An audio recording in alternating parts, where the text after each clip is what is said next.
नमस्कार दोस्तों। आज हम सुनेंगे मुंशी प्रेमचंद के द्वारा लिखी कहानी जिसका नाम है चोरी। चलिए दोस्तों, कहानी शुरू करते हैं। हाय बचपन, तेरी याद नहीं भूलती। वह कच्चा टूटा घर, वह पुआल का बिछौना, वह नंगे बदन नंगे पांव खेतों में घूमना, आम के पेड़ों पर चढ़ना, सारी बातें आंखों के सामने फिर रही हैं। चमरौधे जूते पहनकर उस वक्त कितनी खुशी होती थी, अब फ्लेक्स के बूटों से भी नहीं होती। गरम और पनुए के रस में जो मज़ा था वो अब गुलाब के शरबत में भी नहीं। चवेने और कच्चे बेरों में जो रस था वो अब अंगूर और खीर मोहन में भी नहीं मिलता। मैं अपने चचेरे भाई हल्दर के साथ दूसरे गांव में एक मौलवी साहब के यहाँ पढ़ने जाया करता था। मेरी उम्र 8 साल थी। हल्दर वो अब स्वर्ग में निवास कर रहे हैं। मुझसे 2 साल जेठ थे। हम दोनों प्रातःकाल बासी रोटियां खा दोपहर के लिए मटर और जौ का चबेना लेकर चल देते थे। फिर तो सारा दिन अपना ही था। मौलवी साहब के यहाँ कोई हाजिरी का रजिस्टर तो था नहीं और ना गैर हाजिरी का जुर्माना ही देना पड़ता था। फिर डर किस बात का। कभी तो थाने के सामने खड़े सिपाहियों की कवायद देखते, कभी किसी भालू या बंदर नचाने वाले मदारी के पीछे पीछे घूमने में दिन काट देते, कभी रेलवे स्टेशन की ओर निकल जाते और गाड़ियों की बहार देखते। गाड़ियों के समय का जितना ज्ञान हमको था उतना शायद टाइम टेबल को भी न था। रास्ते में शहर के एक महाजन ने एक बाग लगवाना शुरू किया था। वहाँ एक कुआं खुद रहा था। वो भी हमारे लिए एक दिलचस्प तमाशा था। बूढ़ा माली हमें अपनी झोपड़ी में बड़े प्रेम से बैठाता था। हम उससे झगड़ झगड़ कर उसका काम करते। कहीं बाल्टी लिए पौधों को सींच रहे हैं, कहीं खुरपी से क्यारियां गोड़ रहे हैं, कहीं कैंची से बेलों की पत्तियां छांट रहे हैं। उन कामों में कितना आनंद था। माली बाल प्रकृति का पंडित था, हमसे काम लेता, पर इस तरह मानो हमारे ऊपर कोई एहसान कर रहा हो। जितना काम वो पूरे दिन में करता था हम घंटे भर में ही निपटा देते थे। अब वो माली नहीं है, लेकिन बाग हरा भरा है। अब उसके पास से जो होकर गुजरता हूँ तो जी चाहता है उन पेड़ों के गले मिलकर रोऊं और कहूँ, ऐ प्यारे, तुम मुझे भूल गए, लेकिन मैं तुम्हें नहीं भूला। मेरे हृदय में तुम्हारी याद अभी तक हरी है, उतनी ही हरी जितने तुम्हारे पत्ते। निस्वार्थ प्रेम के तुम जीते जागते स्वरूप हो। कभी कभी तो हम हफ्तों गैर हाजिर रहते, पर मौलवी साहब से ऐसा बहाना कर देते कि उनकी चढ़ी हुई त्योरियां उतर जाती। उतनी कल्पना शक्ति आज होती तो ऐसा उपन्यास लिख मारता कि लोग चकित रह जाते। अब तो ये हाल है कि बहुत तो सिर खपाने के बाद कोई कहानी सूझती है। खैर, हमारे मौलवी साहब दर्जी थे। मौलवीगिरी केवल शौक के लिए करते थे। हम दोनों भाई अपने गांव के कुर्मी कुम्हारों से उनकी खूब बढ़ाई करते थे। यूं कहिए कि हम मौलवी साहब के सफरी एजेंट थे। हमारे उद्योग से जब मौलवी साहब को कुछ काम मिल जाता तो हम फूले न समाते। जिस दिन कोई अच्छा बहाना न सूझता, मौलवी साहब के लिए कोई ना कोई सौगात ले जाते। कभी सेर आधा सेर फलियां तोड़ लीं तो कभी 10-5 ऊख, कभी जौ या गेहूं की हरी हरी बालें ले लीं। उन सौगातों को देखकर मौलवी जी खुश हो जाते और उनका क्रोध शांत हो जाता। जब इन चीज़ों की फसल न होती तो हम सजा से बचने का कोई और ही उपाय सोचते। मौलवी साहब को चिड़ियों का शौक था। मकतब में श्याम, बुलबुल, दहियल और चंडूलों के पिंजरे लटकते रहते थे। हमें सबक याद हो या ना हो, पर चिड़ियों को याद हो जाते थे। हमारे साथ ही वे पड़ा करती थीं। इन चिड़ियों के लिए बेसन पीसने में हम लोग खूब उत्साह दिखाते थे। मौलवी साहब सब लड़कों को पतंगे पकड़ लाने की ताकीद करते रहते थे। इन चिड़ियों को पतंगों से विशेष रुचि थी। कभी कभी हमारी बला पतंगों के ही सिर चली जाती थी। उनका बलिदान करके हम मौलवी साहब के रौद्र रूप को। एक दिन सवेरे हम दोनों भाई तालाब में मुंह धोने गए। हल्दर ने कोई सफ़ेद सी चीज मुट्ठी में लेकर दिखाई। मैंने लपक कर मुट्ठी खोली तो उसमें 1 रुपया था। विस्मित होकर पूछा, यह रुपया तुम्हें कहाँ से मिला? हल्दर बोला, अम्मा ने ताक पर रखा था, चारपाई खड़ी करके निकाल लाया। घर में कोई संदूक या अलमारी तो थी नहीं। रुपये पैसे एक ऊंचे ताक पर रख दिए जाते थे। एक दिन पहले चचा जी ने सन बेचा था, उसी के रुपये जमींदार को देने के लिए रखे थे। हलधर को न जाने क्यों कर पता लग गया था। जब घर के सब लोग काम धंधों में लग गए तो उसने चारपाई खड़ी की और उस पर चढ़कर 1 रुपया निकाल लिया। उस वक्त तक हमने कभी रुपया छुआ तक ना था। वह रुपया देखकर आनंद और भय की जो तरंगे दिल में उठी थीं वे अभी तक याद हैं। हमारे लिए रुपया एक अलभ्य वस्तु थी। मौलवी साहब को हमारे यहाँ सिर्फ 12 आने मिला करते थे। महीने के अंत में चचा जी खुद जाकर पैसे दे आते थे। भला कौन हमारे गर्व का अनुमान कर सकता है।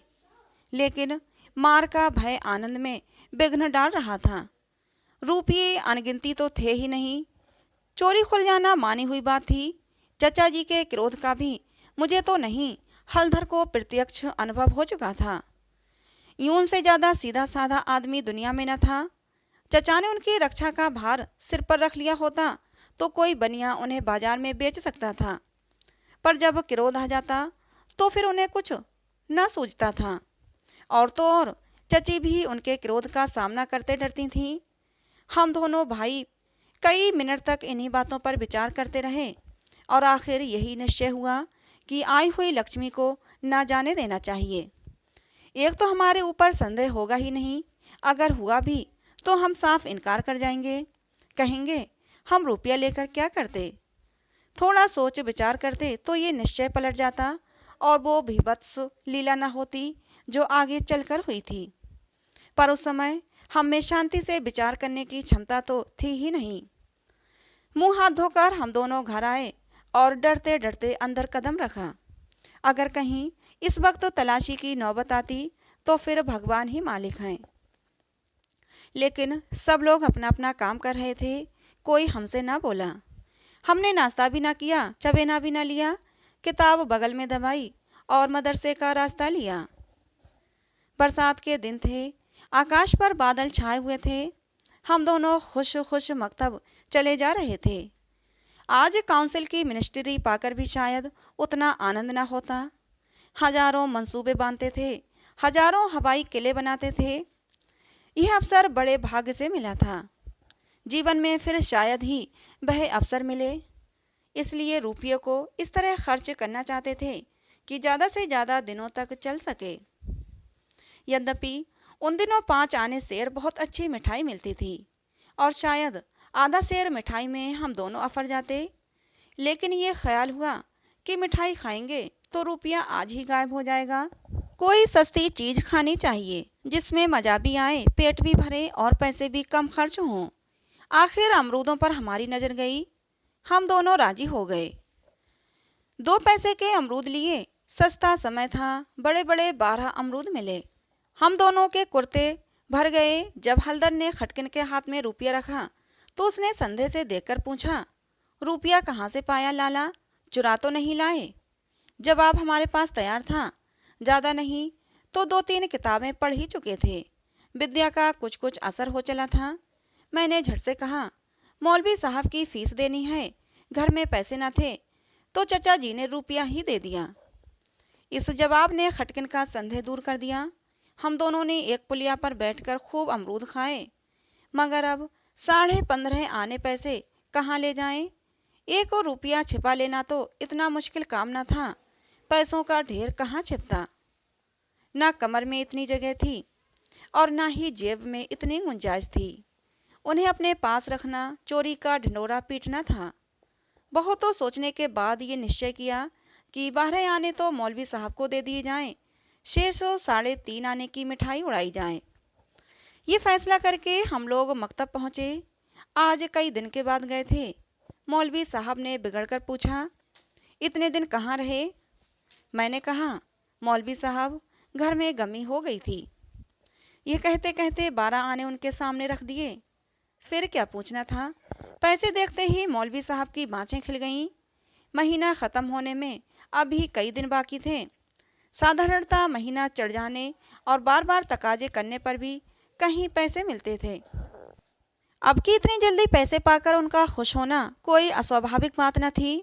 हमने अन्य लड़कों की ओर सगर्व नेत्रों से देखा, मानो कह रहे हों, एक तुम हो कि मांगने पर भी पैसे नहीं देते, एक हम हैं कि पेशगी देते हैं।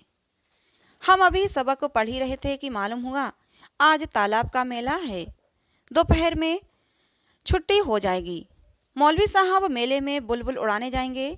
ये खबर सुनते ही हमारी खुशी का ठिकाना न रहा।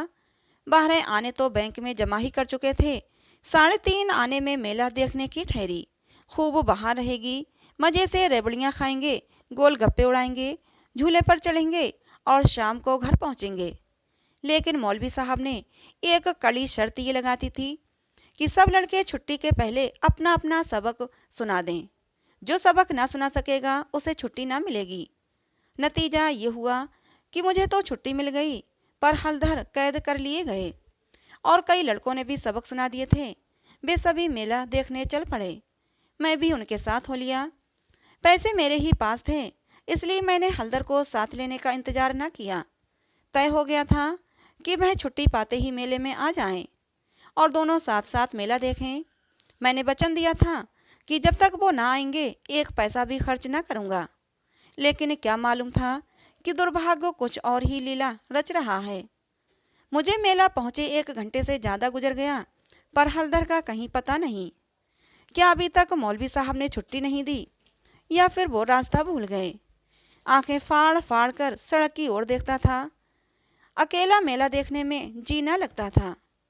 ये संशय भी हो रहा था कि कहीं चोरी खुल तो नहीं गई और चचा जी हलधर को पकड़कर घर तो नहीं ले गए। आखिर जब शाम हो गई तो मैंने कुछ रेवड़ियाँ खाईं और हलधर के हिस्से के पैसे जेब में रखकर धीरे धीरे घर की ओर चला। रास्ते में ख्याल आया मकतब होता चलूं, शायद हलधर अभी वहीं हो, मगर वहाँ तो सन्नाटा था। हाँ, एक लड़का खेलता हुआ मिला। उसने मुझे देखते ही जोर से कह कहा मारा और बोला, बच्चा घर जाओ तो देखो कैसी मार पड़ती है। तुम्हारे चचा आए थे, हलधर को मारते मारते ले गए हैं। अजी ऐसा तान कर घूंसा मारा कि मियाँ हलधर मुंह के बल गिर पड़े। यहाँ से घसीटते ले गए हैं। तुमने मौलवी साहब की तनख्वाह दे दी थी, वो भी वापस ले ली। अब कोई नया बहाना सोच लो, नहीं तो बेभाव की पड़ेगी। मेरी तो सिट्टी पिट्टी गुम हो गई, बदन का लहू सूख गया। वही हुआ जिसका मुझे शक हो रहा था। पैर मन मन भर के हो गए। घर की ओर एक एक कदम चलना मुश्किल हो गया। देवी देवताओं के जितने नाम याद थे सभी की मानता मानी। किसी को लड्डू, किसी को पेड़े और किसी को बतासे। गांव के पास पहुंचा तो गांव के डीह का सुमरन किया, क्योंकि अपने हलके में डीह की इच्छा सर्व प्रधान होती है। ये सब कुछ किया, लेकिन ज्यों-ज्यों घर निकट आता दिल की धड़कन बढ़ती जाती थी। घटाएं उमड़ी आती थीं। मालूम होता था आसमान फटकर गिरना ही चाहता है। देखता था लोग अपने अपने काम छोड़ छोड़ कर भागे जा रहे हैं। गोरू भी पूंछ उठाए घर की ओर उछलते कूदते चले जाते हैं। चिड़ियाँ अपने घोंसलों की ओर उड़ी चली जाती थीं, लेकिन मैं उसी मंद गति से चला जाता था, मानो पैरों में शक्ति ही नहीं। जी चाहता था जोर का बुखार चढ़ाए या कहीं चोट लग जाए, लेकिन कहने से धोबी गधे पर नहीं चढ़ता, बुलाने से मौत नहीं आती। बीमारी का तो कहना ही क्या, कुछ ना हुआ और धीरे धीरे चलने पर भी घर सामने आ ही गया। अब क्या हो। हमारे द्वार पर इमली का एक घना वृक्ष था।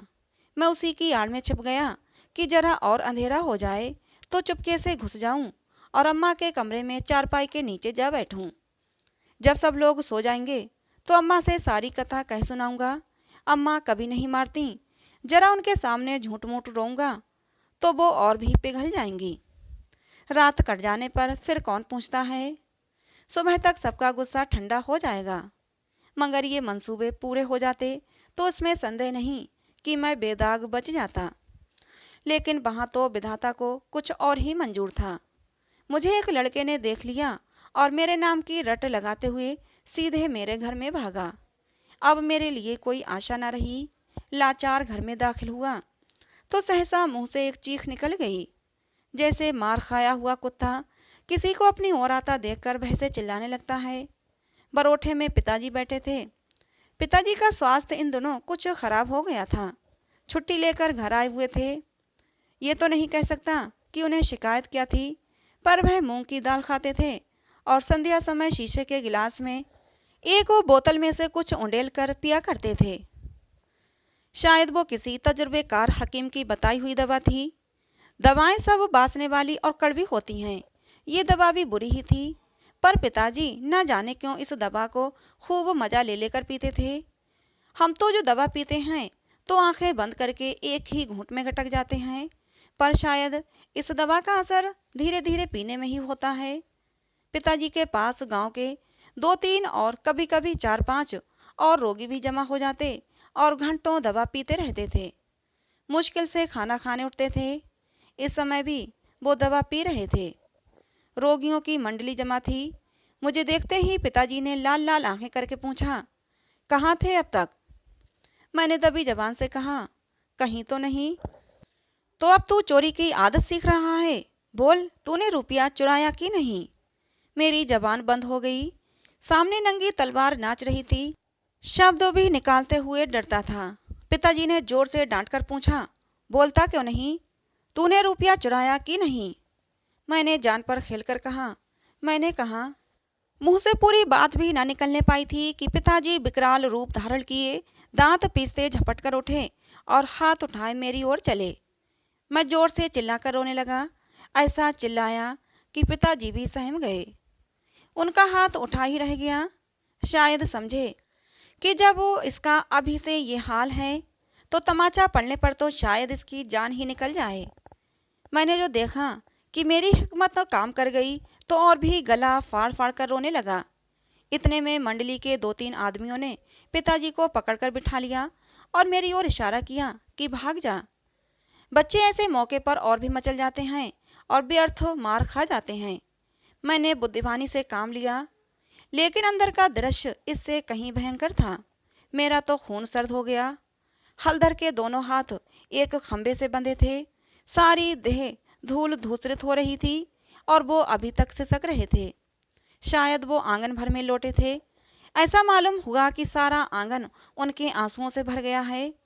चची हलधर को डांट रही थीं और अम्मा बैठी मसाला पीस रही थीं। सबसे पहले मुझ पर चची की निगाह पड़ी।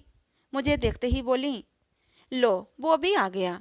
क्यों रे, रुपया तूने चुराया था कि इसने? मैंने निशंक होकर कहा, हलधर ने। अम्मा बोली, अगर उसी ने चुराया था तो तूने घर आकर किसी से कहा क्यों नहीं? अब वो झूठ बोले बगैर बचना मुश्किल था।